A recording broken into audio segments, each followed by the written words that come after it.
talab din sa akin. Anong nangyari? Wala naman akong hilig sa... Eh, nandun na kami. Hindi naman wala. Lalo na ako.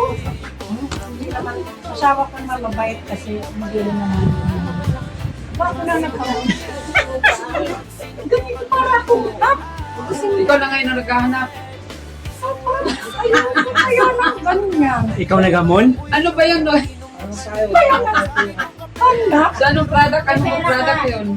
yung kape lang yan nila, may tumakatali sa Tumakatali. Ginseng yata yan. Hindi ko pa naubos yun eh.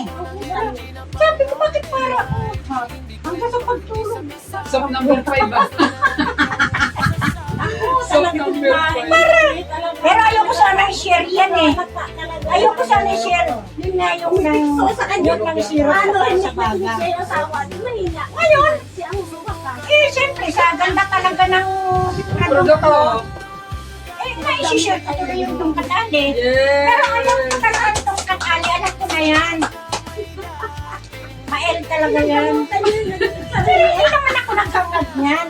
Eh, wala na ako mahanap na ibang kape. Yan lang ang bakante. Eh, siyempre gusto ko sinayaw ko niyan. Kasi nagkat na ako eh. Aba, kalahin mo. Sabi ko sa asawa ko. Darling, bakit hot ako? Tagal na tayong lihat. Pero hindi ko sa pinay na makulang. Gusto mo? Yung asawa ko, yung may lalaki yan, ayaw mapaya. Ano nangyari ka? Sinabi ko, isip-isip ko, may lalaban ba to? Kasi hindi lang tali ako eh. Aba lumaban, pero wala talaga siya. Sabi ko, mali, dapat yung kakali ko sa kanila. Yes! Paro na mo! Galing naman. Tagal-tagal, may ano na. Tagal-tagal, nakailang tayo pala. At kaya niya, kukuha na naman ako